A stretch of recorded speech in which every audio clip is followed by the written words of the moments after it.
There's a man who has played the same characters on the same show for almost 50 years. No replacement, no recasting, no gap. Once you understand why that's so rare, you'll understand exactly what went wrong or right with everyone else in this video.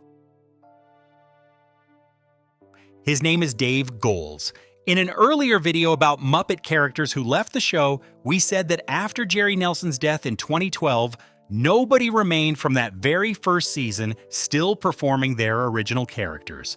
A lot of you pointed out the gap in that claim, and you were right too. Goelz has performed Gonzo, Bunsen Honeydew, Zoot and Waldorf continuously since the 1970s through a corporate buyout, a complete cast turnover, and a 50th anniversary special. Zero replacements. Here's why that matters more than just correcting the record. Every story in this video is about what happens when a performer leaves and a character has to survive that. Goelz is the one case where it never had to happen, which makes him less of a footnote and more of a baseline. Everything about to happen to Rolf, to Scooter, to Statler, to Kermit only stands out because Goelz shows us what the alternative looks like. So keep him in mind, because the real question of this video isn't just who got replaced, it's what you lose or don't, depending on whether someone stays. Now, on to everyone else. We've already told the story of characters who went silent for years or nearly vanished from the screen entirely. This is different. This is about characters who are still on screen right now but had to learn to live on through someone else's hands. And the first answer the company landed on wasn't a new performer at all. It was nothing. Rolf the dog is the clearest case of a company simply refusing to recast someone. After Henson died, Rolf didn't get a new performer, he got silence. For 6 years, the piano-playing dog appeared as a background presence, present but mute, because nobody wanted to be the one to give him a new voice.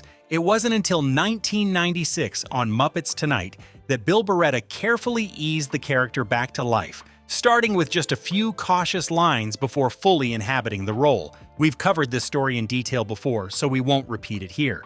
What matters for this video is the pattern it set. Sometimes the company chose silence over replacement, and that same choice was about to get tested again, almost immediately, by a loss that hit 4 characters at once, because 1992 brought a second death.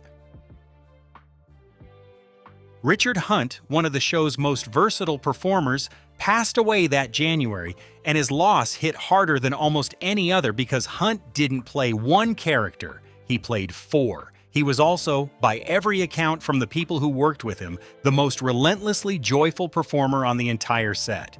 The writer Christopher Finch, who spent a season embedded backstage for his book Of Muppets and Men, said Hunt seemed to get more sheer pleasure out of performing than anyone else in the building, and that when the cameras stopped rolling, he'd pull Scooter or Beaker back out just to entertain the crew. Hunt could also genuinely sing, which is why Scooter got musical numbers and why Hunt voiced Wayne of the lounge duo Wayne and Wanda. So when he died at 40, the company didn't just lose 4 characters, they lost 4 characters built around one irreplaceable amount of energy, which meant the company didn't just face one recasting decision, they faced 4 all at the same time, and they didn't handle them the same way twice.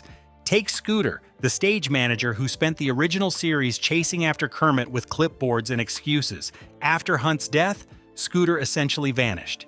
He sat out for the better part of a decade with only brief, scattered appearances. Brian Henson stepped in for a short stretch in the early 2000s. Ricky Boyd took a turn in 2005. Neither stuck. It wasn't until 2008, 16 years after Hunt's death, that David Rudman, who had been a close friend of Hunt's, was brought in to make the role his own permanently.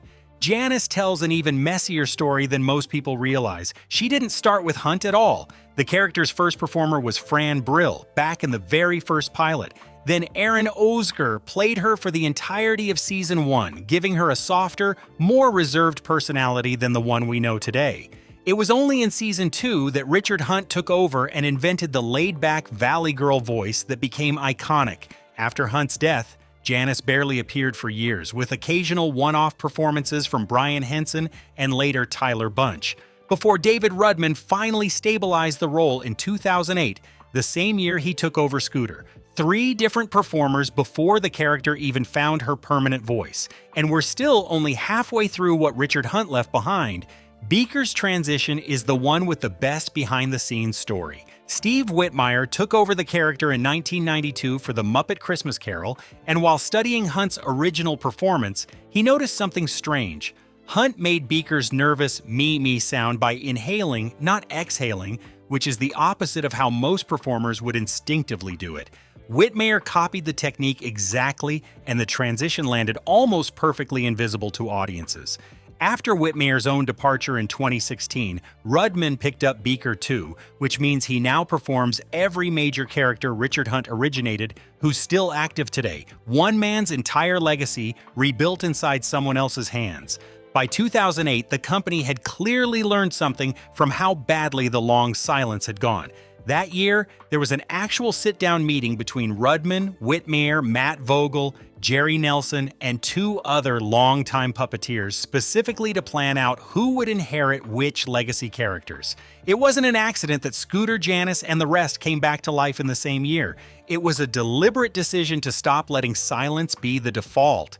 But there was one character that meeting couldn't fully fix because his recasting had already started years earlier, and it would keep going for decades.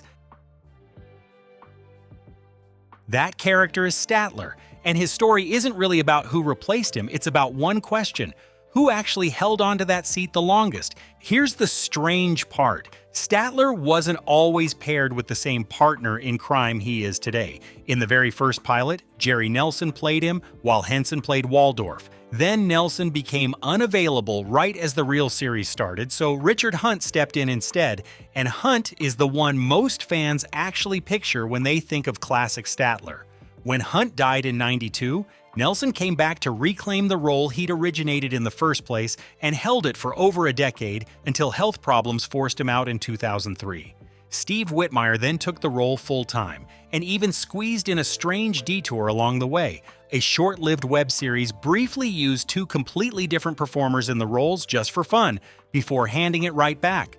When Whitmire left in 2016, Peter Linz became the 4th man to ever perform Statler. So who actually held it the longest? Not Hunt, not Whitmire. It was Jerry Nelson, the original performer, who came back from the very first pilot to reclaim what was his. 4 men have performed Statler's side of that balcony since 1976, and somehow the bickering never once lost a beat. Before we keep going, hit subscribe, because what comes next involves the 2 biggest names in the entire franchise, and the second one is still being debated in comment sections to this day. Not every transition came from death, though. Some came from a performer simply choosing to walk away from the puppet and toward the director's chair, which sounds a lot gentler than what it actually felt like. Frank Oz created Fozzie Bear, Miss Piggy, and Sam the Eagle, 3 wildly different characters built entirely around his comic timing. Around the turn of the millennium, Oz began stepping back from active performing to focus on directing films, and the company faced a different kind of problem than the one Hunt's death created. There was no tragedy here, just a living legend gradually exiting stage left. Eric Jacobson took over Fozzie and Piggy around 2000 to 2002, then added Sam Eagle a few years later after Kevin Clash briefly filled in. Jacobson didn't just learn lines, he had to absorb the exact rhythm of a performer who was still alive, still respected, and still occasionally watching. 3 characters, 1 new performer, and a pressure that none of Richard Hunt's successors ever had to deal with: being judged by the man you replaced.